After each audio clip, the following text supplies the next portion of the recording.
Chris Brown joins us. Bills-Bengals coming your way Sunday, 1 o'clock at Highmark Stadium.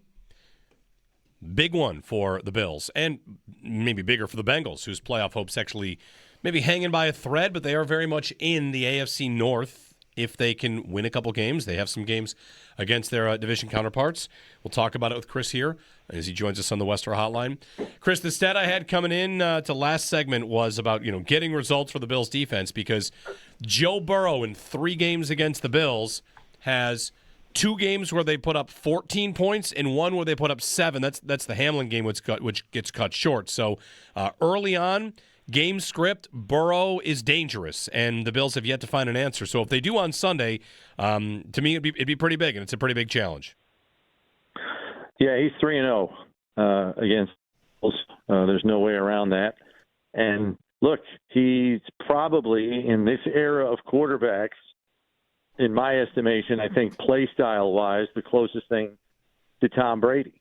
He plays exactly the same way. High-efficiency football, outstanding decision-making, very few mistakes. So that's why he's as dangerous as he is. There's not a lot of flash to his game. He's just highly efficient, and that's what makes him so difficult to defend. Gets the ball out quick, so the pass rush kind of gets neutralized. So going to be really important for the defenders up front to get their hands up and into passing lanes, and hopefully, because an incompletion against Joe Burrow is a victory, because that means his efficiency isn't as high, and that's really what the aim has to be. You're very rarely going to get major splash plays against him defensively. And with that matchup, Chris, what the Bills might have to present, because Burrow is back and Higgins is now, looks like, through the concussion protocol, so he'll play, and Chase back from the suspension. So they've got their 3 guys back. And the Bills, how equipped do you think they are going into this? The secondary's been playing well as of late, but, man, the what they have available to them on the defensive line, I don't even know where we're going to end up by Sunday. Yeah, I mean, again, I think, pass rush kind of gets neutralized with him anyway, to a great degree, because he does get the ball out so fast. So, yes, would you rather have Bosa? Absolutely. But it's not looking like he's going to be ready to play with the hamstring injury and the wrist injury. So you're going to have to dive deep into your ranks there, probably even deeper with the A.J. Epinesa injury popping up yesterday. You have Morgan Fox and Shaq Lawson on the practice squad. There's a good chance at least one of them is going to have to come up, because you have 2 healthy defensive ends right now, Javon Solomon and Greg Rousseau. So both of them might have to come up this weekend. But I think what they have to do is do exactly what happened last week. Strong gap integrity against the run, because Chase Brown is a home run threat.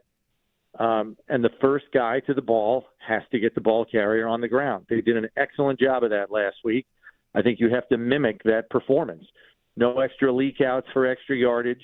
And, Chase and Higgins are going to make plays, but get them at the catch point. Get them on the ground at the catch point. No yards after the catch, and make them earn it the long way down the field. And offensively, if you want to play a time of possession game, that's fine. You want to run the ball against a horrible run defense, that's good. All those drives, they'll have to edge up in the end zone, though. Yeah. You're not going to be kicking field goals at the end of drives and win a game like this. Which is something Cincinnati last week. I know they beat Baltimore. They got a bunch of turnovers. Cincinnati was 1 for 6 in the red zone last week, which might have been some rustiness on their part. They had a couple they turned over on downs. Chris, it could come down to, even though it's a 4-8 Bengals team that maybe could be 8-4 if Burrow played the whole time. It's probably going to come down to, we could say turnovers, we could say red zone. That's a spot where, like you said, the touchdowns instead of field goals. And for that, this receiving core is a little bit banged up. If they have to lean into the pass this week, which they didn't have to last week, who do you think it is? Because Kincaid shows up with a knee brace. We'll see how his availability is.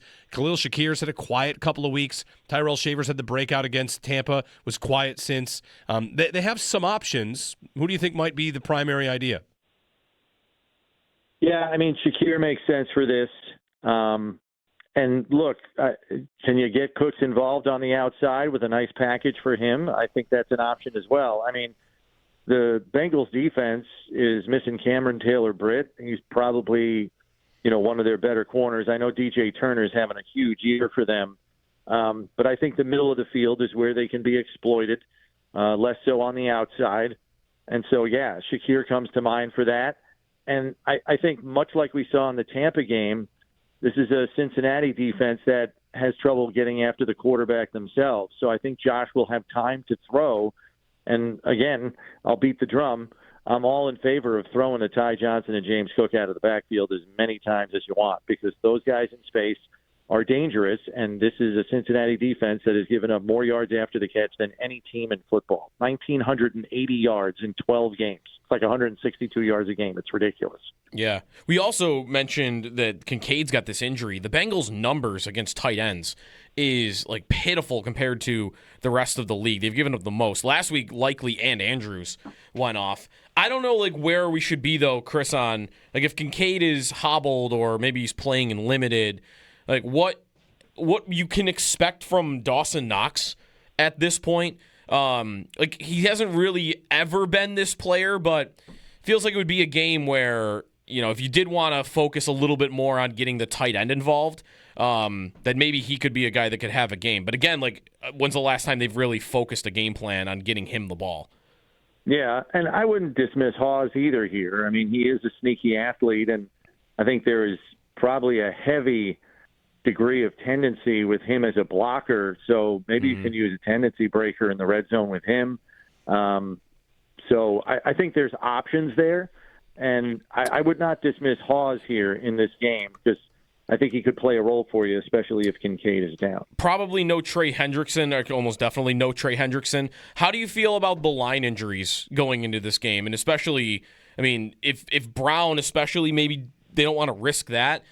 Vandemark and Anderson, I'm sure, gave them some more comfort if they had to go into a game like this without Spencer Brown. Right, and you don't really have a T.J. Watt type to be overly concerned about and focus your game plan around. And it was encouraging to see Deion Dawkins, even though he's still limited, he was not wearing the red non-contact jersey yesterday. Yep. So that's an indication that he is firmly in step 4 of the 5-step return to play protocol. So if he comes in this morning and his baseline test is good and there are no symptoms, there's a good chance, maybe not today, but by tomorrow, he could get full medical clearance and be good to go for the game. So that would then shift Vandemark to right tackle. So we'll see where that goes between now and then, and maybe Coach McDermott shed some light on that this morning. Talking with Chris Brown on the Western Hotline. Chris, you mentioned the term tendency breaker. This might be the only week that I feel like the conversation gets bigger about this. You win the toss. What do you want to do? You want to take the ball against Cincinnati? They've taken the ball and scored right away. And as we just kind of laid out, the 14 points in the two first quarters and the 2 full games. Should the Bills be interested in a tendency breaker, kind of foregoing the double dip idea for kind of controlling the game script from the outset? Yeah, Sean McDermott has done it once in a while, right? I don't think he's been always win and defer. Obviously, you got to win the toss first, and they won't be picking that. But, yeah, I wouldn't be opposed to it. You want to get up on them, that's fine. You got your early script ready to roll if you feel really good about it and feel you can execute against a defense that's really been quite porous throughout the season. Yeah, I'm not opposed to it. I could make a case for it for sure. Yeah. Well, it'll be interesting to see. Bills and Bengals on Sunday. Who are you rooting for? Chiefs, Texans. What should Bills fans root for here? Well, this is in the back of my head. The AFC South is a total schmozzle right now in terms of the race. Mm-hmm. So it's wide open for 3 teams, Jacksonville, Houston, and Indy, since Indy's fallen back to the pack. I don't want the Texans winning that division because then that opens up the possibility of facing them on the road in a wild card situation. So in a very against the grain, are you kidding me decision, I will be rooting for the Chiefs. All right. You might because I don't want to play the Texans on the road, guys. Yeah, I get it. Are you one of those though where you'll down there too many times with bad results? I'll go all the way back to the dang touchdown they got when the stupid kick returner just tossed the ball to the ref. Bills hop on it, get a touchdown, and then Al Riveron calls down from New York and says, "Oh no, he didn't mean to do that. That's not a touchdown." Right. Are you one of those, though, where you'll say you're rooting for the Chiefs and then the game will start and you just can't bring yourself to do it? I'm not going to watch it. I'm just Okay, so then you're good. Okay. I'm just going to silently hope the outcome is what we need. That's the answer. Yeah. Very good. All right, Chris, we'll see you Sunday. All right, take care, guys. Chris Brown on the Western Hotline. His appearance brought to you by Northwest Bank. For what's next, get started at northwest.com. By Northtown Volkswagen, Western New York's #1 VW dealership. Shop online at northtownvw.com. And by Lockport Outdoor Store, high impact gear for hardworking men and women. From the Lions' win last night, Brian Branch, standout defensive back, is feared to have suffered an Achilles injury. Further tests coming this morning. Another potential blow for Detroit. They lost a ton of defensive players last year and maybe have lost Brian Branch, who is very good. I also saw a story that the NFLPA and the NFL they've agreed on new standards for playing surfaces. This is something to watch going forward, that basically grass, or if it's going to be turf, there'll be a mutual agreement on what manufacturers, what style, what types they'll pick from a whatever. You can't just throw any turf you want. It'll have to be approved by the NFL and NFLPA.